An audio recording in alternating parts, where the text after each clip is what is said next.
Halo, apa kabar Anda semua? Saya Herz Bun Arif, senang sekali menjumpai Anda semua dan saya tetap bersama dengan Bung Rocky Gerung nih dalam Rocky Gerung Official bersama dengan Forum News Network. Ini Bung Rocky akhirnya dapat dipastikan bahwa setelah sekian lama ditunggu vaksin ini mulai akan dilakukan vaksinasi ya dan Presiden Jokowi kabarnya akan menjadi orang yang pertama di tanggal 13 Januari menjadi orang pertama. Tetapi kita membaca beritanya ini terutama misalnya dari BPOM ya, jadi Badan Pengawasan Obat dan Makanan yang menyatakan bahwa sampai sekarang terutama vaksin Sinovac itu belum mendapat izin penggunaan daruratnya, belum keluar izinnya gitu. Tapi sementara ini udah kadung nyebar. MUI juga menyatakan ini masih diteliti tingkat kehalalannya. Ini masyarakat sebenarnya jadi dalam situasi kayak ini bingung dan lagi-lagi kita menyoroti soal komunikasi publik dari pemerintah. Jadi itu tetap ada simpang siur dan kita nggak tahu kenapa simpang siur itu nggak diselesaikan dari awal gitu. Apa nggak bisa Presiden rapat sama-sama dengan BPOM, MUI segala jadi satu paket. Kan yang paling penting hari-hari ini adalah mengucapkan sesuatu yang masuk akal pada rakyat. Supaya akal rakyat itu percaya bahwa pemerintah masih punya akal. Kan itu soalnya. Jadi kalau tiba-tiba orang anggap, ya udah tersedia, Presiden udah tersedia. Lalu ada berita kecil BPOM dan MUI mengatakan masih di dalam penelitian soal penggunaan itu dari segi macam-macam gitu. Itu kemudian menimbulkan kekacauan interpretasi. Kalau rakyat udah jelas dia nggak percaya lagi itu, maka mesti ada dibujuk lagi. Tapi pejabat-pejabat di daerah juga bingung kan. Nanti time schedule-nya juga berubah-ubah tuh. Jadi betul-betul ini pemerintah yang nggak ada format gitu, format di dalam menentukan mana yang priority, mana yang sebetulnya soal teknis. Jadi potensi kita untuk terjebak lagi di dalam kekacauan pada distribusi maupun pada vaksinasi nanti adalah informasi yang blur, informasi yang kabur, informasi yang mendua. Padahal kekuasaan punya kemampuan untuk mengumpulkan pusat-pusat informasi itu. Ini soalnya, jadi selalu kita melihat semacam ketidakpedulian terhadap isu itu kan intinya. Presiden tidak peduli terhadap isu. Yang dia ingin katakan adalah saya akan divaksinasi pertama. Lalu bagaimana BPOM bilang jangan dulu Presiden, keinginan Anda itu dibatalkan oleh undang-undang karena institusi BPOM adalah yang berhak untuk menentukan layak atau tidak tuh. Jadi pencitraannya lebih dahulu dari isi informasinya itu bahayanya tuh. Ya. Mungkin supaya jangan salah persepsi ya bahwa vaksin ini kan sebenarnya memang kita tunggu-tunggu gitu ya. Dan tentu saja kita berharap bahwa dengan vaksin itu persoalan COVID ini bisa terselesaikan. Tetapi ya itu tadi sekali lagi kemudian kenapa muncul ketidakpercayaan dari publik bahkan sampai kemudian ada perda misalnya DKI perda ancaman kalau tidak mau divaksin didenda 5 juta dan sebagainya. Menurut saya ini agak aneh gitu dalam situasi begini, mengapa orang divaksin dan harus diancam pula gitu. Jadi yang pertama, status dari vaksin itu tetap kontroversi. Karena orang membaca berita dari luar negeri, Cina sendiri tidak memakai vaksin itu. Dan itu nggak diterangkan secara akademis. Kan bisa diterangkan bahwa memang ada beberapa vaksin yang memang potensial buat satu masyarakat, yang masyarakat lain nggak. Tetapi pemerintah nggak mau bicara itu, maka orang makin curiga bahwa ini ada pemaksaan itu. Believe Sinovac, yang lain tidak diperlukan karena ada bisnis di belakang itu. Mungkin ada importir yang udah hijauan lebih dulu tuh. Jadi bagian isu rumor itu yang kadang-kala juga masuk akal, didiamkan pemerintah. Lalu masuk rumor kedua tuh bahwa Presiden akan divaksin duluan. Orang anggap juga ini rumor. Kenapa? Ya karena belum dinyatakan vaksin itu udah boleh dipakai apa belum. Sehingga timbul konflik lagi nih. Apakah itu halal secara kimia atau halal secara agama kan? Soalnya di situ terus menerus. Dalam kekacauan itu timbul perintah yang mengancam. Kalau nggak divaksin akan didenda 5 juta. Undang-undang kesehatan justru mengatakan bahwa hak kesehatan itu ditentukan sendiri oleh setiap orang. Saya bisa menolak untuk tidak divaksin atas dasar apa? Atas dasar undang-undang bilang saya bisa memilih. Setiap orang berhak memilih cara dia memperoleh pengobatan. Negara hanya melayani. Kalau saya nggak mau, bagaimana mau dipaksa? Itu undang-undangnya bilang itu hak saya kok. Saya bisa memilih minum jamu, atau saya bisa memilih berjemur matahari. Mungkin orang ketawain nanti, oh kok nggak percaya pada ilmu pengetahuan. Bukan soal yang percaya, tapi hak itu dijamin oleh undang-undang. Tentu kita percaya pada ilmu pengetahuan, tetapi kepercayaan pada ilmu pengetahuan harus ada dasar hukumnya tuh, supaya pemerintah nggak memaksa itu soal-soal beginian yang betul-betul nggak ada di dalam pikiran istana. Ya, nah Anda benar itu, karena memang saya membaca di WAK, di media sosial gitu, ada gerakan semacam itu, gerakan menolak untuk divaksin. Bahkan dia juga mencantumkan soal argumentasi-argumentasi yang sangat kuat, mulai dari persoalan hukum, medis, bahkan sampai persoalan agama. Nah, menurut saya ini kan ini harus hal-hal semacam ini yang harus dibaca oleh pemerintah, jangan kemudian show of force gitu, karena saya juga agak bingung gitu melihat distribusi dari vaksin ini kok dikawal lebih dari seorang presiden gitu. Jadi dengan senjata dengan kendaraan taktis gitu, dan dikawal oleh forader yang cukup panjang ini, sebenarnya untuk apa gitu? Apakah memang akan ada sabotase atau apa, atau ada sekedar show of force?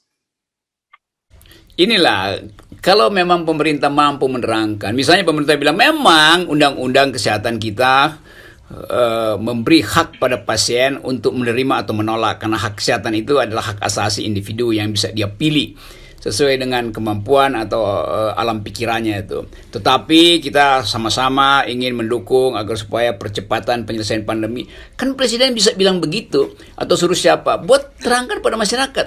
Bukan dengan kalau nggak divaksin Anda akan didenda. Dari mana aturannya nggak divaksin akan didenda? Itu bertentangan dengan undang-undang. Apalagi orang lihat bahwa ada pengawalan, lalu orang anggap ini pasti ada pemaksaan tuh. Karena itu, jadi image bahwa negara ini, negara yang tukang paksa, itu akhirnya masuk lagi pada pikiran publik. Akibatnya publik akan balelo lagi tuh, ngapain lu paksa gue tuh. Terus presiden nanti bilang, buktinya saya udah divaksin. Nanti orang juga anggap itu vaksin atau placebo atau vitamin. Siapa yang bisa jamin bahwa yang masuk ke pembuluh darah presiden itu sama dengan yang masuk ke pembuluh darah kami? Jadi selama tidak ada kepercayaan yang harus ditumbuhkan oleh istana, maka sinyal itu akan redup sampai di bawah. Kita bisa bayangkan, misalnya saya rutin hiking dan bercakap-cakap dengan jaga jarak beberapa masyarakat di jalan itu, menganggap bahwa kita nggak ada soal kok, orang-orang desa nggak ada problem, kita sehat-sehat aja. Jadi pengetahuan tentang sifat pandemik itu tidak nyampe ke rakyat. Apalagi nanti rakyat bingung, ini kita sehat-sehat ngapain disuntik kan? Orang nggak tahu apa itu vaksin misalnya, cuma dianggap kenapa mesti disuntik? Oh, kita sehat-sehat. Jadi di daerah itu kasihan petugas medis kita akan berhadapan dengan local wisdom, dengan local lord, macam-macam yang menganggap bahwa ini nggak ada soal nih, ngapain negara. Apalagi kalau nanti perdukunan dikerahkan untuk menghalangi tenaga medis, yang biasanya terjadi tuh, karena ada uang di situ tuh. Di segala hal yang menyangkut pandemi ini dari 7 bulan lalu nggak pernah beres, karena nggak ada satu pusat untuk menerangkan apa itu COVID pada publik. Sampai sekarang orang di bawah itu ya cuman ya COVID, tapi nggak ngerti bagaimana hubungan sebab akibat antara pandemi dan vaksin itu nggak diterangkan. Padahal kita begitu banyak mahasiswa yang sebetulnya bersedia untuk dilatih sebagai influencer untuk menerangkan pada publik itu. Tapi nggak dimanfaatin, bahkan dianggap mencurigai mahasiswa. Nanti mahasiswa diminta volunteer vaksin, mereka kampanye whole FPI lagi tuh, karena dianggap itu influencer FPI kan. Jadi sekali lagi ini kebijakan publik yang tanpa melibatkan pikiran publik. Nah itu masalahnya. Ya, sejak awal memang ini kelihatannya ada persoalan tuh yang sangat serius, terutama komunikasi publik. Kan kita pertama ketika isu vaksin ini, presiden waktu itu menyatakan akan menjadi orang yang pertama kali menerima vaksin. Kemudian tiba-tiba Menko Luhut menyatakan bahwa presiden bersedia akan bersama-sama dengan rakyat untuk vaksin gitu. Ini jadi sejak awal itu membingungkan semua informasi, dan kemudian bersama dengan itu muncul public distrust yang meluas. Saya kira ini mestinya diperbaiki oleh pemerintah lebih dahulu sebelum kemudian nanti yang seperti Anda khawatirkan di lapangan terjadi kekacauan dalam vaksin. Niat baik itu maksudnya, kok jadi diterima dengan tidak baik kan? Karena taken for granted, rakyat bawah menganggap bahwa nggak ada gunanya deh. Karena bagi rakyat bawah lebih penting bansosnya nyampe dulu dah. Soal vaksin gampang lah, itu urusan akhirat misalnya tuh. Karena dalam soal-soal semacam ini, orang-orang kecil itu menganggap bahwa perut mereka itu lebih penting daripada kesehatannya tuh. Dan itu berlaku dalam semua masyarakat dunia begitu. Itu pentingnya pendampingan sampai di daerah. Itu pentingnya presiden bicara dari mimbar istana itu dengan bahasa yang bisa dipercaya. Kalau bahasa tubuhnya aja nggak dipercaya, apalagi kalimatnya itu kan. Jadi terlihat betul bahwa kemampuan manajemen istana itu tidak bisa menghasilkan harapan. Bayangkan misalnya tiba-tiba tadi Luhut bilang, oh itu bersama-sama. Itu artinya nggak ada komunikasi dengan presiden sebelumnya dong. Presidennya mau dia duluan sebagai contoh, karena presiden punya ambisi mungkin untuk percaya diri dan sekaligus pencitraan. Nah, Luhut kemudian mau membatalkan itu, sama-sama aja tuh. Ya apa poinnya itu sama-sama? Kenapa harus sama-sama? Berarti nggak benar presiden akan berani sendiri. Mungkin juga akhirnya presiden bilang, jangan saya ya, itu bahaya tuh, jadi kita sama-sama aja tuh. Yang dia maksud sama-sama mungkin kabinetnya tuh, lalu kabinetnya putar lagi kalimatnya, bukan sama-sama kabinet, tapi sama-sama rakyat, karena kabinetnya takut kan itu. Jadi beginilah kalimat-kalimat yang saling bertabrakan dan akhirnya membentuk lagi tambahan distrust tadi itu. Ya. Ini kan sebenarnya soal yang sangat sederhana sekali kan, Bung Rocky, harusnya. Iya, sederhana betul. Ini kan cuma soal pelajaran pertama adalah isi berita itu harus dituntun supaya yang keluar dari mulut presiden itu sama dengan yang didengar oleh kuping terakhir di desa paling terpencil gitu. Kan itu poinnya tuh. Nah, di tengah jalan itu dipotong-potong segala macam. Itu artinya apa? Itu artinya pikiran presiden tidak dihasilkan dari rapat komprehensif kabinet. Kalau rapatnya komprehensif, seluruh menteri tahu apa yang diputuskan. Ini presiden pasti ngomong sendiri aja kan. Nggak ada hasil rapat. Padahal pandemi itu harus satu bahasa, satu aura, satu cara berpikir. Presiden berpikir sendiri, ngomong sendiri. Luhut bicara, ngomong sendiri, membatalkan presiden. Kabinet yang lain menganggap, ini nggak diputusin di sidang kabinet. Jadi begitulah, itu akibatnya yang diucapkan presiden ditangkap biasnya sampai ke petani terakhir, sampai pemulung terakhir, sampai tukang bakso di bawah, dia nggak nangkap itu. Bisa 3 orang itu lain nangkapnya yang dimaksud presiden. Akibatnya sama seperti yang sudah kita bayangkan, kekacauan di dalam pengorganisasian penyuntikan vaksin nanti itu pasti terjadi. Nah, saya kan menyimak nih apa yang disampaikan oleh Menkes di Istana. Rupanya beliau juga menangkap itu orang curiga terhadap Sinovac ini karena Cina gitu kan. Dan beliau menyatakan bahwa tidak hanya Sinovac, dari ada 400 juta komitmen vaksin ini, dan dari Sinovac 100 juta, ada 3 negara lain dan kemudian ada 1 bilateral dari WHO. Tetapi dalam situasi seperti sekarang ini, ketika kemudian muncul public distrust, komunikasi yang simpang siur dan sebagainya, nah saya ingin dengar menurut Anda, apa kira-kira dalam situasi semacam ini harus dilakukan oleh pemerintah dan apa yang harus diperbaiki? Ini mesti konstruktif nih, kita memberikan masukan pada pemerintah. Ini sayang karena ini kan duit triliunan dan apalagi gratis ini rencananya nanti. Itu sama penjual buah itu. Ada konsumen beli buah, terus dia dapat 3 buah ternyata busuk tuh, terus dia bilang nggak semua ini busuk, ada yang masih fresh itu. Lalu orang berebut, oke, kalau begitu kita kasih yang fresh itu sedikit, maka berebutlah orang yang fresh, dia berhak yang fresh. Ini juga sama, orang berebut yang non Sinovac akhirnya kan, karena Menteri Kesehatan bilang nggak semua, memang Sinovac ada, tapi ada juga yang lain. Itu artinya dia akui bahwa Sinovac itu buruk atau lebih rendah dari yang lain. Lalu orang bertanya, kenapa yang lain disembunyikan? Jadi logika itu yang gagal. Kalau dia bilang semua vaksin itu setara efikasinya, ya orang baru percaya bahwa semua salak yang ada di keranjang penjual buah itu sama kualitasnya, baru orang percaya. Jadi kalau dia bikin perbandingan, justru dia keceplosan psikologinya mengakui bahwa memang ada berbeda kualitas.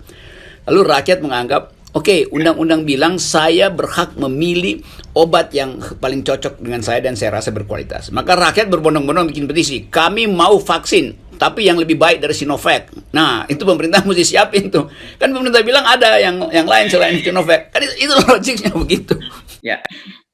Oke, saya kira ini berkejaran dengan waktu dan kita tahu bahwa kemudian sudah didistribusikan, sementara proses dari BPOM, kemudian dari MUI juga belum beres. Ini kita mendorong pemerintah agar memperbaiki ini karena saya kira publik akan lelah gitu dalam situasi sekarang ini menghadapi ekonomi terus menurun, kemudian kita tidak tahu kapan pandemi berakhir, tiba-tiba muncul vaksin, masyarakat curiga lagi, dan ini kan menurut saya sudah jadi kayak lingkaran setan. Mestinya itu kabinet itu undang pers sampai di daerah, pemret-pemret di daerah, kan banyak pers kita sampai di daerah yang pinter-pinter itu, supaya mereka juga jadi semacam distributor informasi khusus untuk COVID itu. Ya, undang aja kan teman, cuman soal kecil itu biayain, karena pers itu bagaimanapun yang paling tajam melihat masyarakat itu adalah pers, wartawan-wartawan daerah yang ngerti keadaan itu, bukan pejabat yang dikirim dari Jakarta, apalagi yang mengawal dengan senjata vaksin itu. Dia sampai itu dikawal dengan senjata vaksin itu, sampai di daerah orang anggap bahwa itu cuma bungkus plastik doang, itu nggak ada isinya. Jadi karena pendapat orang sudah berubah itu tentang hakikat vaksin itu. Yap. Oke. Terima kasih, Rocky. Mudah-mudahan saja semuanya lancar nih ya, dan kemudian COVID segera berlalu. Itu yang kita harapkan. Semoga kekuasaan juga segera berlalu tuh. ini dua hal yang berbeda. Oke. Baik, kalau gitu mungkin nanti mereka akan bilang juga, pemerintah akan bilang Rocky Gerung menggonggong pemerintah tetap berlalu. Asik. Baik.